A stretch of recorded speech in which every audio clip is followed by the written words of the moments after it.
Fuck. Whoa.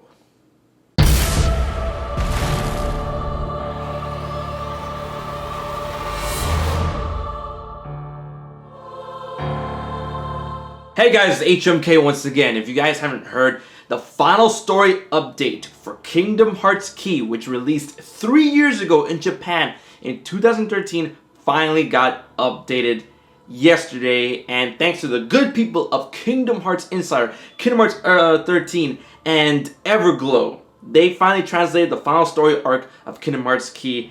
And I watched it because, I mean, there's no way I'm going to catch up to that Unchained Key. It hasn't been unleashed in Unchained Key yet. But I watched it and I'm like, holy shit. A lot of stuff happened. A lot of shit hits the fan. And more questions arise. Now, before I continue this video, this has a massive spoiler warning about the story details of Kingdom Hearts Key. So if you want to see it for yourself, I'm going to leave a link to the video in the description box below. And if you want to, just play the game for yourself, stop the video now. But for everyone else, it's just going to be me reacting and talking about the ending of Kingdom Hearts Key. Now, the ending of Kingdom Hearts Key, first of all, Kingdom Hearts Key, in a nutshell, if you guys still haven't played it or still don't know anything about it, Kingdom Hearts Key is a browser game, and also as Unchained Key, which is a mobile game, tells the story of the Keyblade War and you as a Keyblade wielder way back when, before the entirety of the Kingdom Hearts series.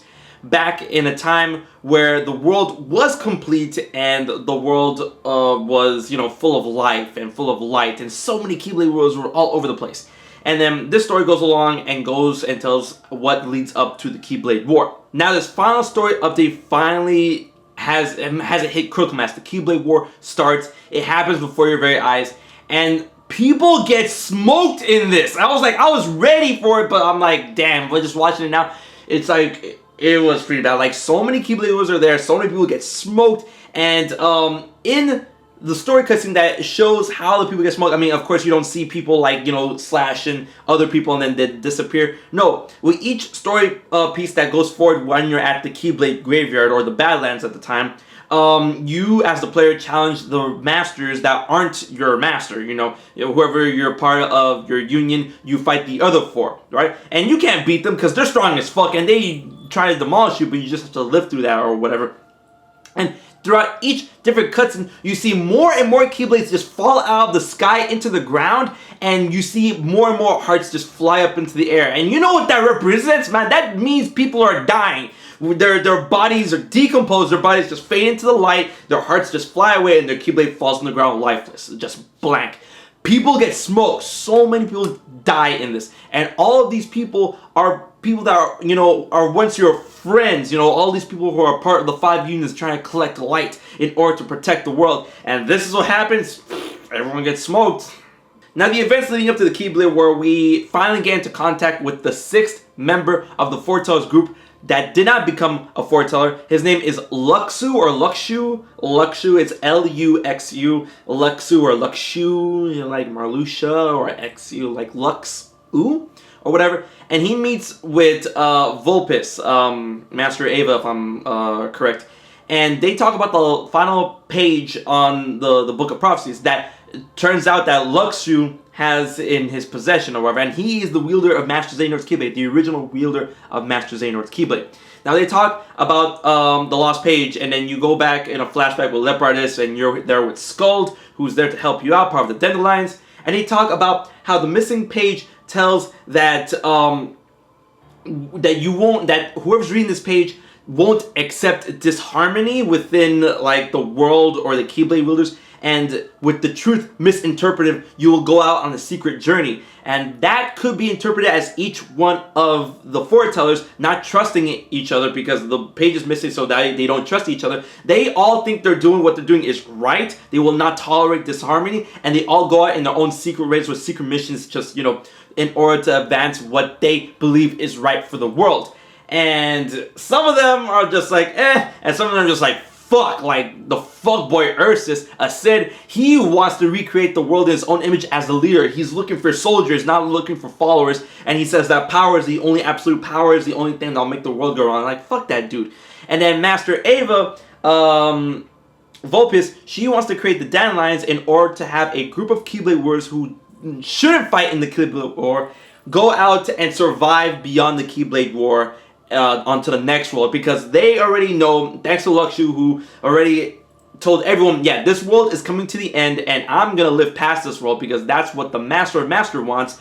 He's just gonna see you guys smoke each other. And he even said that the Masters of Masters' true intentions was to see how you guys will handle directions of the key and not the fate of the world. And Master Eva didn't believe that. Now, another story element is with the player and with Kirithy and Dark Kirithy, which is like an anti-version of your Kirithy.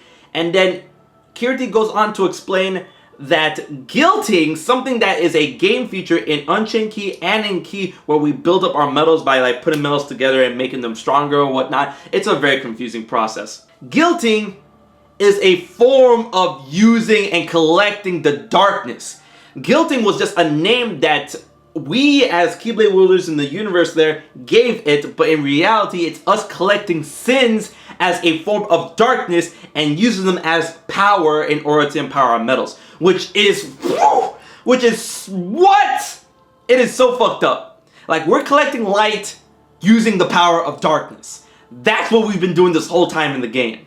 So technically we have been collecting both light and darkness, and this is what happens. And then Kirithy, Dark Kirithy, goes on to say things from Dream Drop Distance, how he is a nightmare and Kirithy is a spirit. They're Dream Eaters, and when Kirithy absorbs 3 Heartless, he becomes like Super Nightmare Kirithy, and then you see the nightmare symbol on him, the Dream Eater nightmare symbol on him. And then he's like, I'm only here to show you bad dreams. And then when you defeat him, he's like, our server is cut. See you in another dream. So what exactly is going on in Kingdom Hearts Key and Unchained Key? Is this just a dream of the player telling us what has happened with the Keyblade War? Anyways, back to the Keyblade War. So people get smoked, you get bodied by the other 4 foretellers that are not your master or whatever, but they don't kill you, but you just get bodied. And then every time you lose a battle, you see more and more hearts go off and more and more hearts go up and more Keyblades fall, in which all is like your character just breaks down and he's just like, no, don't go, my friends, they're dying, my friends are all dead, and he just breaks down on the floor. And then in the final scene you see all the Keyblades fall, just like all these fucking Keyblades are just there and all these hearts are just rising up. And then Kirithy comes to your side and then is trying to comfort you because you're a fucking mess, because you're seeing all this death and destruction before your eyes. And then light shines down upon you, which is obviously Kingdom Hearts, because I mean, like, the light shining out from the Keyblade Warrior, it's Kingdom Hearts, right? And then you see a girl in the distance, and you're like, a goddess, and it turns out to be Skuld. And then after Skuld's like, it's okay, player, it's gonna be all right. And then Ephemera, or Ephemer, whatever you want to name him, he comes out, and he's been missing forever.